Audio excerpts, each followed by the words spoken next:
Сәлем, YouTube'да қарапайым экономика.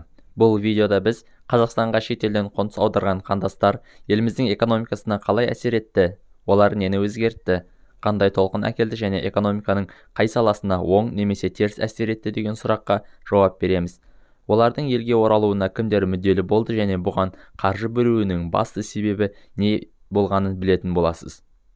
Кейбір азаматтардан оралмандар жайлы не ойлайсың дегенде олар Майра Мұхамедқызы қазақ операсын көтерді. Қанат Ислам чемпионымыз бар.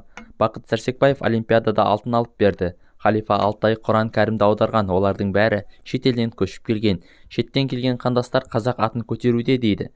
Иә, ол дұрыс қой, бірақ бұл жауап Қазақстандағы оралмандардың нақтылы көрсеткіші бола алмайды. Ел болған соң елде ұлығы да, бұзығы да болады. Олардың, яғни оралмандардың бәрі бірдей чемпион емес қой. Мысалға, Моңғолиядан көшіп келген Сырымбек Тау ағамыз бүгінде еліміздегі белгілі ірі кәсіпкер. Осы ағамызды мысал етіп, Моңғолиядан келген азаматтардың бәрі бизнесмендер деп айта аламыз ба? Әрине жоқ. Олай болса, сіз бұл видеода жалпы оралмандардың Қазақстан экономикасына тигізген оң әсері жайлы білетін боласыз. Нақтылы 1-2 ірі тұлғаның емес, миллиондаған қандас Қазақстан экономикасын қалай көтергенін айтамыз. Қарапайым экономика арнасына тіркеліп, осы видеоға лайк басуды ұмытпаңыз. Ал біз бәрін басынан бастаймыз. 1990 жыл 11 наурыз Кеңес одағының іргесі сөгілді. Алғаш болып Литва Кеңес одағынан бөлініп шығып, өз тәуелсіздігін жариялады. Осыдан соң Кеңес одағындағы құрамындағы елдер тәуелсіздігін бірінен соң бірі жариялай берді. Бұл процесс 1,5 жылдан астам уақытқа созылды. 1991 жылдың 12 желтоқсанында Ресей Федерациясы КСРОдан бөлініп шығып, жаңа тәуелсіз федерация, Ресей Федерациясын жариялады. КСРО құрамында бір ғана ел қалды, ол Қазақстан еді.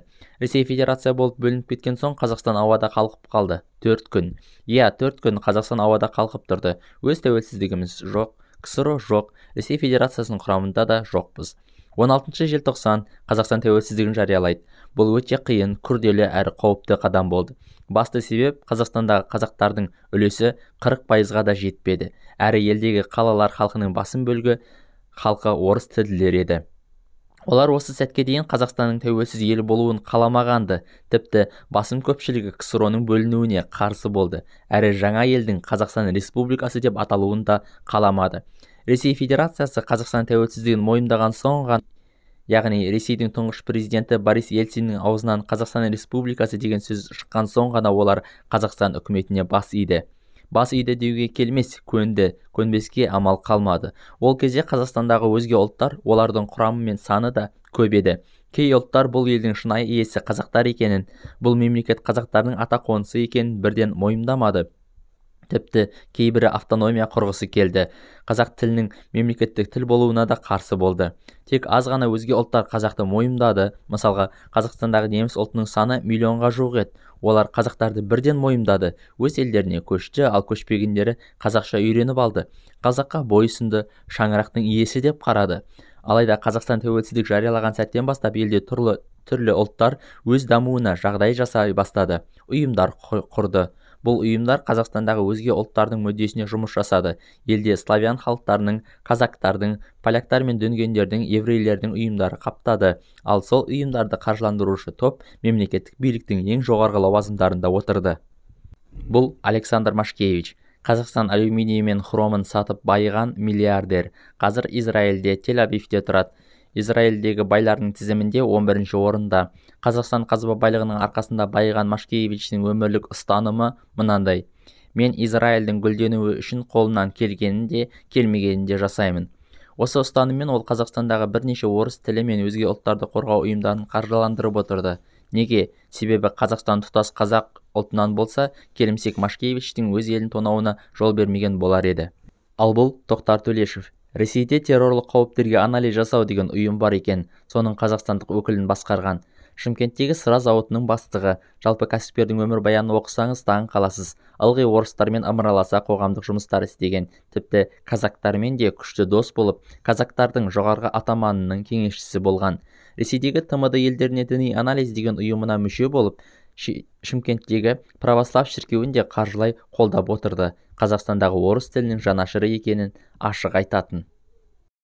Қалың қазақ үшін сүйкімсіз бұл азаматтарды неге айттық? Себебі осы сынды адамдар мен олардың ұйымдары Қазақстанның қазақтануына қарсы болды. қазақтарды екінші сортты ұлт деп санап, барынша дамуы мен ұлттық өсуіне қарсы тұрды. Осы мақсатта түрлі құйтырқы әрекеттерге барды. Оны сәл кейінірек айтамыз. Тәуелсіз ел атанған сәттен бастап Қазақстан деп аталатын елдің экономикалық өсіміне, гүлденуіне ең мүдделі ұлт қазақтар екені айқындалды. Осы топтың, яғни қазақтардың санын көбейту қажет деген шешім қабылданып, тарыдай шашылған қазақты атажұртқа шақыру процесі мемлекет басшысының қолға алуымен басталып кетті. Әу баста бұл процесс басталмай жатып-ақ, жоғарыда аталған топтар бұған түбегейлі қарсы болды. Олар Қазақстандағы қазақтардың санының көбеюінен қауіптенді. Қазақтың санасының оянып, ұлттық топ ретінде бірігуінен, елде ұлтшылдық, қазақылық белең алуынан қауіптеніп, шетелге қоныс аударған қазақтарға барынша қарсы тұрды. Осы мақсатта елде әдейі шығарылған дақпырт сөздерді қаптатты. Олар, яғни оралмандар, қашқындардың ұрпақтары, екінші дүниежүзілік соғыста бізбен бірге болған жоқ, тың игергенде келсе қайда қалды деген сияқты, немесе олардың 70% сауатсыз, олар кедейлер, еліміздің экономикасын кедейлендіріп жіберетін болды деп арамза ақпараттарды елге жаюға барынша атсалды. Осының әсерінен тіпті жергілікті қазақтардың өзінде қандастарға деген суық көзқарас орнады. Олар қазақтың қазаққа деген махаббатын су сепкендей басты. Тек көзі ашық, көкірегі ояу, бірең-сараң ұлт зиялысы ғана оларды оралман деп шеттетуге қарсы болып, олар оралман болса, Құрманғазының да ұрпақтары оралман шығар. Құрманғазы бабамыз Астраханда жатыр емес пе? Найманның әсеті де оның ұрпақтары да оралман ба? Ол Қытайда. Әйтеке би мен Төле бидің ұрпақтары да оралман ба? Әйтеке би Өзбекстанда, Нұратыда, ал Төле би Ташкентте жатыр емес пе? Олар нағыз қазақтар, нағыз жайлау көрген, қымыз бен шұбат ішіп, ет жеп өскен қазақтар деп елді бөлінбей бірігуге шақырып жатты. Алайда елдегі түрлі арамза ойдағы ұйымдар мен топтардың тікелей қаржыландыруымен елге тараған пропаганда өз нәтижесін берді. Қандасына бөлінген аз ғана қаржыны көп көріп, оралмандардың жүгін өзі көтеріп жүргендей сөйлейтіндер көбейді. Бір оралман қылдан тайса жарияға жар салып, астын сызып тұрып, оралман өйтті және бүйтті дейтін болды. Ел болған соң әрине бәрі болады, қол сынса жең ішінде, бас жарылса бөрік астында деп жылы жауып қоймайтын. Біз оларды, яғни қандастарды кереметтеуден аулақпыз. Олар соншалық керемет те емес. Олардан ғұламалық күтудің де қажеті жоқ. Олар да жергілікті қазақтар сияқты бір қауым ел. Елге қандастардың көптеп оралуы уақыт өте келе өзінің оң нәтижесін беріп жатты. Елдегі демографиялық ахуал өзгерді. Қандастардың келуімен Қазақстандағы қазақтардың саны 10%-ға көбейді, ал қазақ тілінің дамуының ширек бөлігі, яғни 25%-ке жуығы дәл осы қандастардың тікелей атсалысуымен жүзеге асты. Елге оралған қандастардың 55%-нан астамы еңбекке қабілетті еді. 40%-ы 18-ге толмаған балалар, тек 4,5%-ы ғана зейнет жасында еді, және тек 9,8%-ы ғана сауатсыз еді. Құйтырқы топтар бұл санды 70% деп өсіріп айтатын. Елге оралған қандастардың басым бөлігі, нақтырақ айтар болсақ, 61,6%-ы Өзбекстаннан, 14,2%-ы Қытайдан, 9,2%-ы Моңғолиядан, 6,8%-ы Түркменстаннан, 4,6%-ы Ресейден және басқа да елдерден келіп жатты. Ал енді олардың экономикалық қал-жағдайы қалай болды және елімізге шынайы экономикалық өзгерістер алып келді деген сұрақтарға жауап берелік. Шындығында көшіп-қону әрине үлкен қаржыны талап етті. Алғашқы толқын ғана мемлекет есебінен көшсе, кейінгі оралмандар өз есебінен елге қоныс аударды. Мемлекет оларға қарайласып, біріне квота, біріне үй беріп жатты. Алайда ата қонысын, әке-шешесінің қабірін тастап келген әрбір отбасы көшіп келген соң алғашқы 5 жылында экономикалық, әлеуметтік және психологиялық қиыншылықтарға тап болды.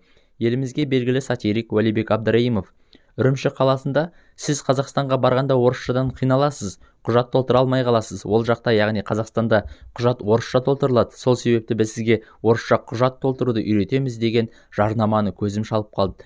Міне, комедия мен сатираның шыңы осы болса керек деп ойладым деген бір ауыз сөзінен ақ олардың, яғни оралмандардың қандай қиыншылық көргенін аңғара берсеңіз болады. Одан бөлек олар елге келе сала үлкен экономикалық қиындықтарға тап болды.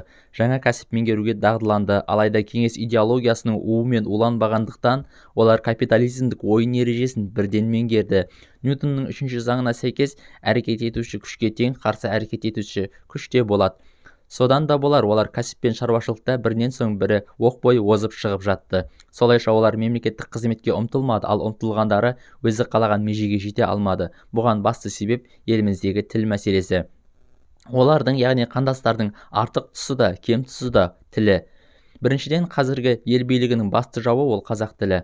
Ал бұл кару яғни қазақ тілі қандастарда бар. Елімізде қазақ тілі дамыған сайын бұл биліктің тынысы тарылады. Елде болған ірі митингтердің негізінен қазақ тілі басымдыққа ие болған өңірлерде және қазақ тілділердің қатысуымен болады. Ел басшылығында отырғандардан бастап министр депутаттар арасынан орыс тілін білмейтін адам жоқ, қазақ тілін білмейтіндер бар. Ал қандастардың арасында қазақ тілін білмейтін кездестіру өте қиын. Таяқтың екінші ұшы қандастар орыс тілін білмеген себептен мемлекеттік қызметке емес жеке кәсіпке икемді болып келді. Сөз соңында айтарымыз, оларды қандастарды бөле жарудың қажеті жоқ. Олар да жергілікті қазақтар сияқты бір қауым ел. Қазақстандағы әрбір қазақ азаматы оларға деген суық көзқарасынан арылса, бұл суық көзқарас қазақтан бөлу үшін жасалғанын түсінсе дейміз. Түрлі ұлттар мен этностарды бауырға басқан қазақ елі өз бауырына салқын қарамаса деген ниеттеміз. Кең болсаң, кем болмасын дейтін ұлт едік қой. Олар болса, сол кеңдікті әуелі өз қандасымыздан бастайық.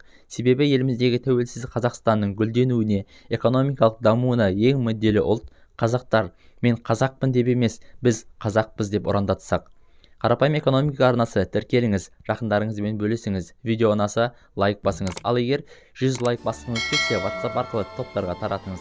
Өз пікіріңізді жазып қалдырыңыз, ал біз оқимыз, ескереміз, жауап береміз. Қарапайым экономика арнасы әр қазақ экономикалық сауатты болуы үшін жұмыс жасайды. Арнамыздағы басқа да қызықты әрі пайдалы видеоларды көріңіз. Аман сау болыңыз. Үш ойғырдың басынан ел көшкенде ай, қара желі қобданың желдеткені ай, бейбіт күнде бөлініп ағайыннан ай, ойды күдік ойды мұң меңдеткені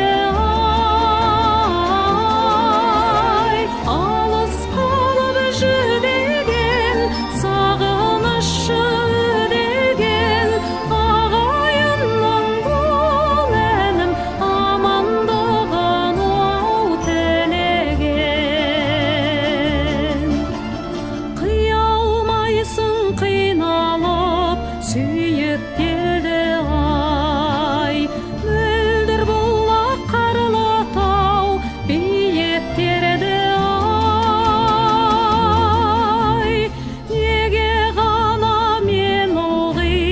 көше берем ай, көше беру еншіме тиіп еді